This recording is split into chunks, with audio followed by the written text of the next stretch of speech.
Morning, Marshfield Station. Going to be taking the Cog Railway up with the family to Mount Washington today. We got one of these very rare clear days. I think we're going to be nice and clear at the summit.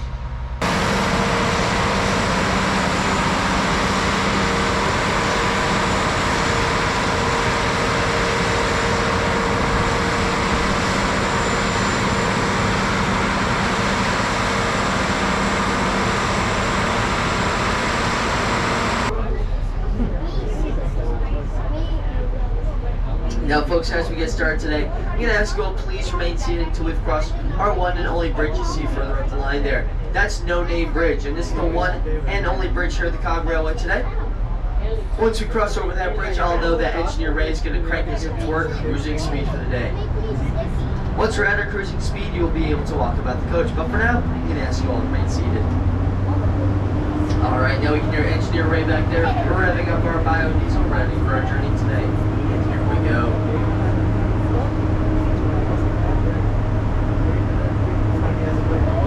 Now, like I mentioned before, folks, coming up here ahead of the train, this is No Name Bridge.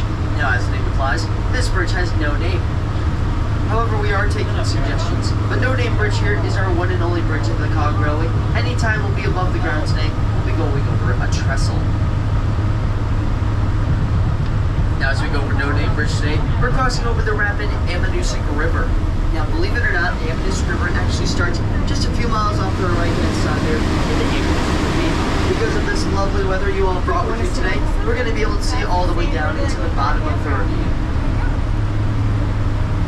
Now, the Ammonoosuc River goes all the way down the east coast until it eventually ends up in the Connecticut River.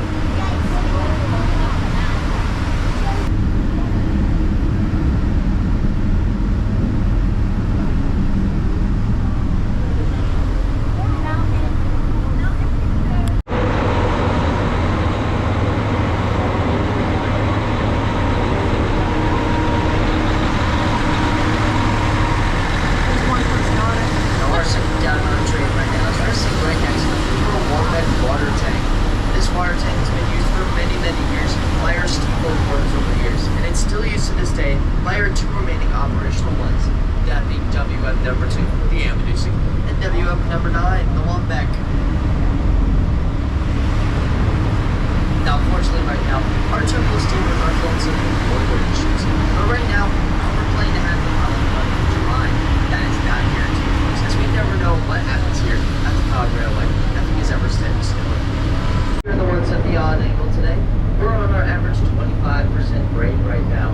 This is one of the many visual illusions that we see here on the Cog Railway on our journey to the summit. Now, to prove these illusions accurate, coming up here on the right-hand side of the train is our halfway house. As the name implies, this house is directly at the halfway point, between our base and the summit. Now, inside this halfway house is a reflective window.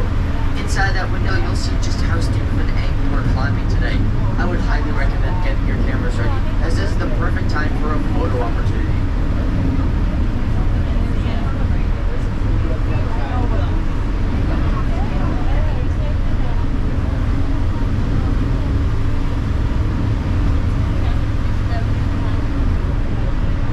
Alright, here it comes, folks. Coming up on the right-hand side, it's the halfway house with that reflective window. Get your cameras ready.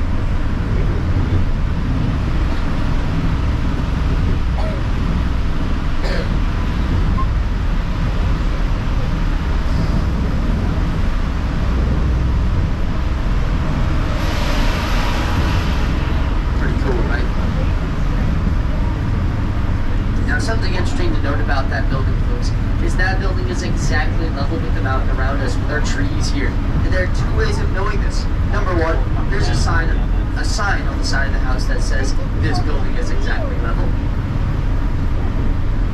And the reason number two for believing that that house is in fact exactly level is, well, you can just believe me, folks. Now, over on the left-hand side of the train, we're looking down into Birch Ravine today. Beyond Birch Ravine there, over the ridgeline, you're looking down into the town of Wakefield. Beyond the town of Whitefield, you're actually looking out into the Green Mountains of Vermont. Because of our visibility today, you might actually be able to make out the faint outlines of the mountains of Canada off in the distance there. Today it looks like we have about 70 to 80 miles of visibility, so those very well could be the mountains of Canada off in the distance there.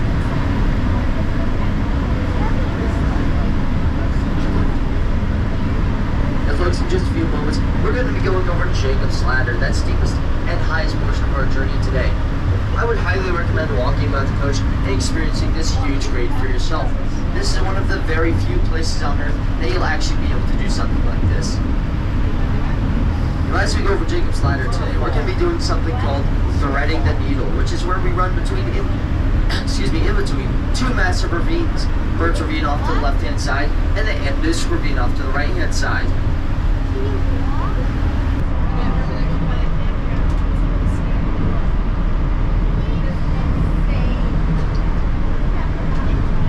Now, as we say goodbye to the Ammonoosuc Ravine there, take a look up to the front of the train here. You'll notice that my feet are inside the doorway with you all here.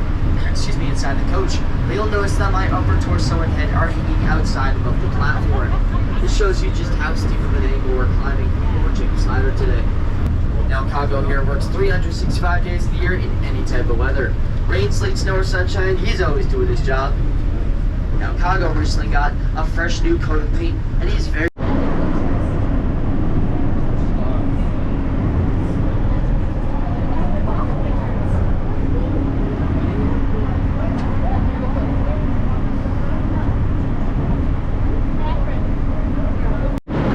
scrub pines and grows year-round, 365 days of the year. Even in the dead of winter, it's still growing strong underneath all of that snow.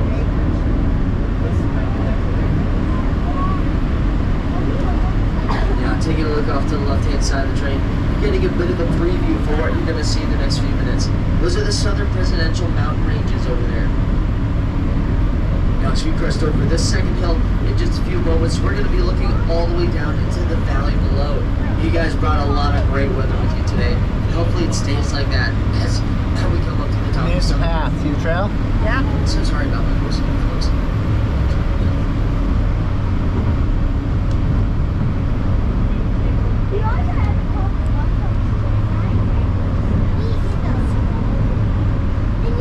Feels like you're like in a different Up on the right-hand train, you're going to see a lot of grass, but believe it or not, this is actually some of the rarest grass in the entire world. This is a rare breed of grass known as Arctic grass, and it's only known for growing up here on the top of Mount Washington. Now, Arctic grass, much like our lichen, has been growing here for centuries, and any touch of human nature can actually set the grass back 150 years of growth. That's why we have our hiker friends stay in the beaten path to our left-hand side.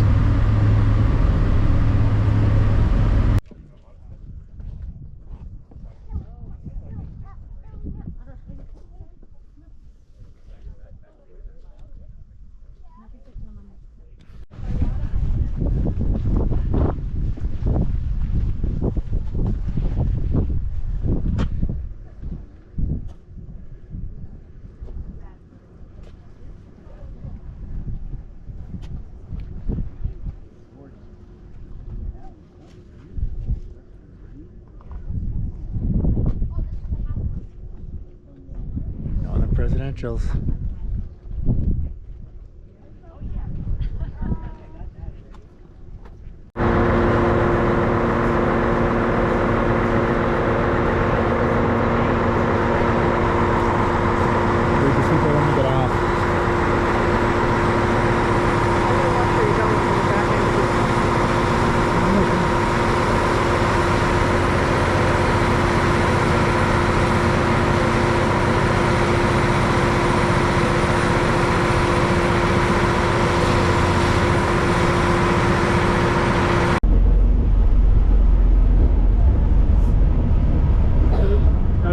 To our right is the Mount Washington Auto Road.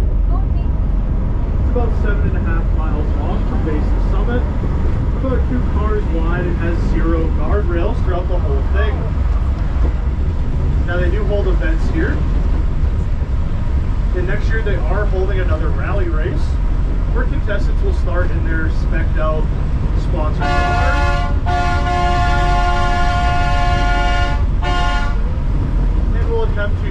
new time record up the mountain. Now the current record holder is a man named Travis Pastrana. And his time is 5 minutes and 44 seconds. Now to put that into perspective here, it takes the average person around 30 to 35 minutes to make the trip themselves. So we cut off almost 30 minutes of time where he reached speeds upward to 100 miles an hour on some of the straightaways.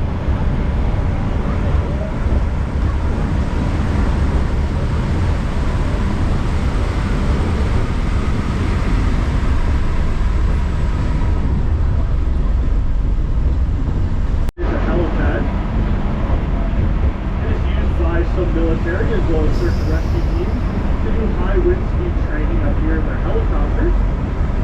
Just a few weeks ago we had a Black Hawk flying around doing some testing up there, and it was very impressive to see how they handled the upwards of 70-mile-an-hour winds while also trying to land it straight off the ground.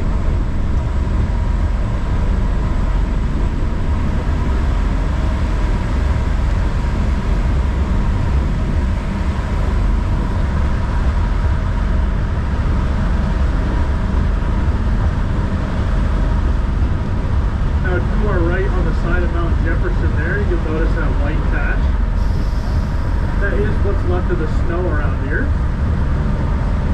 Now that is remnants of Memorial Day weekend where we got over 16 inches of snow over the 3 days. So everything you guys are seeing around you was covered in about a foot of snow for around 3 or 4 days.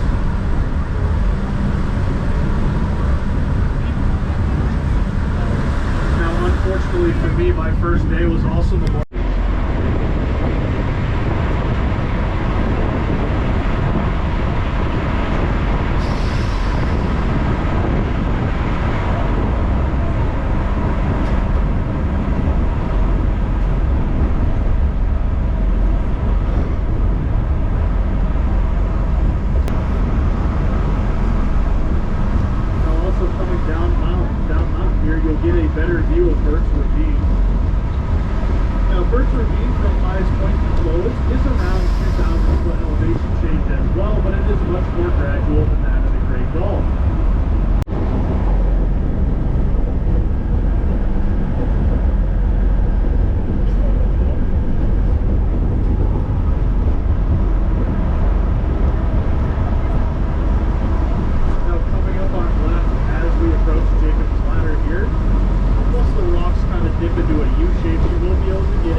Here at our service road tomorrow called Race the Cog.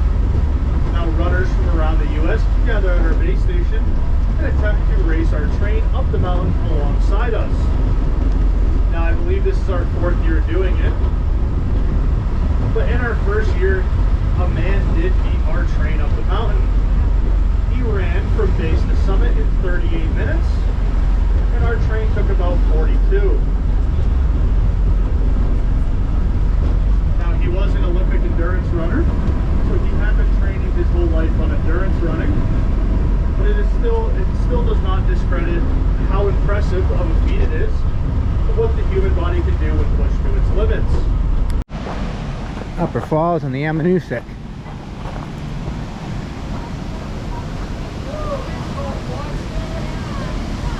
Yeah.